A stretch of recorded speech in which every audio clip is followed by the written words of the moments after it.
इस चुनाव में हर किसी के अपने मुद्दे होते हैं। आपके क्या मुद्दे हैं, आपकी पार्टी के क्या मुद्दे हैं और आप जनता के बीच जा रहे हैं, मेहनत आपने शुरू कर दी है, जनता आपसे क्या डिमांड कर रही है, क्या मुद्दे हैं? कई लोगों का कहना यह है कि मुस्लिम समाज से ही प्रत्याशी बना रही हैं लगातार पार्टियां, जिससे देखने को मिलता है कि भारतीय जनता पार्टी का रास्ता जो है जीतने का वो आसान कर दिया है। कितना सही? मैं एक ऐसा प्रत्याशी हूं जो घोषित हुआ हूं, बाकी अभी सब लोग प्रभारी हैं और ये हमारा एक मैनिफेस्टो है। बहुजन मुक्ति पार्टी ने जो अपना घोषणा पत्र दिया है, इसमें हमारे लगभग 65 मुद्दे हैं। आप कह रहे हैं कि 10 की 10 सीटों पर आप चुनाव लड़ेंगे, लेकिन क्या आप अकेले चुनाव लड़ेंगे या फिर गठबंधन छोटे छोटे दलों के साथ हो सकते हैं? देखिए, इस तरह की डर की राजनीति के हम लोग खिलाफ हैं। लेकिन अगर गठबंधन नहीं होता है तो क्या आपको नहीं लगता कि मुस्लिम समाज का वोट जो है वो बढ़ जाएगा और बीजेपी के लिए आसान हो जाएगा? मीरापुर उपचुनाव को लेकर लगातार भारत लाइव हिंदी आपको दिखा रहा है कि अभी तक कितने प्रभारी हैं और कितने प्रत्याशी हैं, और साथ में और भी प्रत्याशी जो है मैदान में आने वाले हैं। लेकिन इसी बीच हमारे साथ इस वक्त मौजूद हैं बहुजन मुक्ति मोर्चा से संभावित प्रत्याशी वकार अजहर। इनसे जानते हैं कि आखिर मैदान में किस तरीके से उतरे हैं और क्या क्या इनका प्लान है और कौन है वकार अजहर, थोड़ा सा इन्हीं से जानते हैं। जी, सबसे पहले तो मैं शुक्रिया अदा करूंगा आपके चैनल का और आपकी जो टीम है उनका।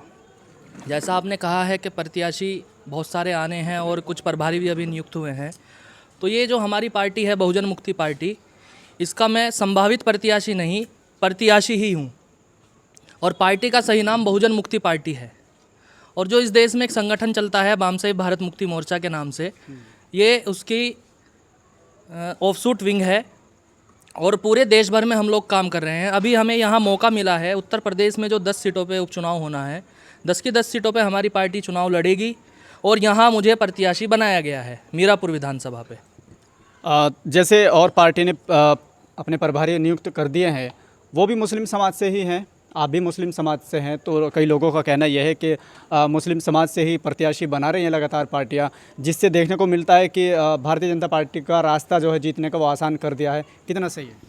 देखिए, ये जहाँ तक मेरी जानकारी है, ये मुस्लिम बाहुल्य सीट है और अगर मुस्लिम बाहुल्य सीट है तो मुसलमान प्रत्याशियों का आना ये संभावित है। उन्हें प्रत्याशी बनाया जाएगा और बनाना भी चाहिए। लेकिन अभी तक मेरी जानकारी जहाँ तक है, सिर्फ मैं एक ऐसा प्रत्याशी हूँ जो घोषित हुआ हूँ, बाकी अभी सब लोग प्रभारी हैं। और जो पार्टियां हैं उन लोगों ने अभी सिर्फ प्रभारी घोषित किए हैं। उन लोगों को टिकट होगा या नहीं होगा वो एक बाद का मुद्दा है। इस चुनाव में हर किसी के अपने मुद्दे होते हैं। आपके क्या मुद्दे हैं, आपकी पार्टी के क्या मुद्दे हैं और आप जनता के बीच जा रहे हैं, मेहनत आपने शुरू कर दी है, जनता आपसे क्या डिमांड कर रही है, क्या मुद्दे हैं? देखिए, कुछ क्षेत्रीय मुद्दे होते हैं। जैसे मीरापुर विधानसभा ये क्षेत्र है, इसमें अलग अलग लोगों के अलग अलग मुद्दे गांव के हिसाब से हो सकते हैं, क्षेत्र के हिसाब से हो सकते हैं। और ये हमारा एक मैनिफेस्टो है। बहुजन मुक्ति पार्टी ने जो अपना घोषणा पत्र दिया है, इसमें हमारे लगभग 65 मुद्दे हैं। ऑल ओवर इंडिया के लिए हमने मैनिफेस्टो तैयार किया है, 65 मुद्दे हैं। लेकिन इस क्षेत्र के उत्तर प्रदेश के हिसाब से यहाँ मैंने 16-17 मुद्दे इसमें लिखवाए हैं, जिसमें बहुत सारे ऐसे मुद्दे हैं जैसे शिक्षा से जुड़ा हुआ मुद्दा है, चिकित्सा से जुड़ा मुद्दा है, और जो ओबीसी इस देश में है और इस प्रदेश में है, उसकी जाति आधारित गिनती अभी तक नहीं हो पाई। 1931 में उनकी गिनती हुई थी, लेकिन अभी तक उनकी गिनती नहीं हुई। एक मुद्दा हमने इसमें डाला है कि ओबीसी की जाति आधारित गिनती होनी चाहिए, क्योंकि ओबीसी इस देश में सबसे बड़ी संख्या में है। 1931 के अनुसार वो 52% हैं, अभी तक वो 60% के ऊपर चले गए होंगे, लेकिन उन्हें उनका पूरा प्रतिनिधित्व अभी नहीं मिला। वो एक बड़ी संख्या में है, तो एक मुद्दा डाला है। जिस तरीके से एससी और एसटी एक्ट है, उसी तरीके से जो माइनॉरिटी लोग हैं, जो अल्पसंख्यक, धार्मिक अल्पसंख्यक लोग हैं, जिनके ऊपर अन्याय और अत्याचार होता है, उनके लिए भी हमारी पार्टी एक कानून लागू करेगी, जिससे उनकी सुनवाई सही तरीके से हो सके। इस तरह के हमारे पास पूरे 16-17 मुद्दे हैं। ये हमारा घोषणा पत्र है। आप कह रहे हैं कि 10 की 10 सीटों पर आप चुनाव लड़ेंगे, लेकिन क्या आप अकेले चुनाव लड़ेंगे या फिर गठबंधन छोटे छोटे दलों के साथ हो सकता है? देखिए, ये मामला हमारा जो शीर्ष नेतृत्व है, ये उनके लेवल का मामला है। हो सकता है उनकी किसी से बात चल रही हो और आने वाले समय में हम लोग गठबंधन में हो। अगर हमें हमारे मुद्दों को लेकर, हमारे जो मुद्दे हैं उन्हें अपने मैनिफेस्टो में डालकर कोई पार्टी हमें अगर लेना चाहेगी तो हम गठबंधन करेंगे, लेकिन मुद्दों के आधार पर गठबंधन करेंगे। लेकिन अगर गठबंधन नहीं होता है तो क्या आपको नहीं लगता कि मुस्लिम समाज का वोट जो है वो बढ़ जाएगा और बीजेपी के लिए आसान हो जाएगा? बीजेपी को 70 साल से मुसलमान हराना चाहता है। इससे पहले कांग्रेस थी, 10-12 सालों से बीजेपी है, तो 10 सालों से बीजेपी को मुसलमान हराना चाहता है, लेकिन अभी तक हरा नहीं पाया। इस तरह की डर की राजनीति के हम लोग खिलाफ हैं कि अगर ये वोट बटेगा तो बीजेपी जीत जाएगी, और अगर नहीं होगा तो कांग्रेस जीत जाएगी।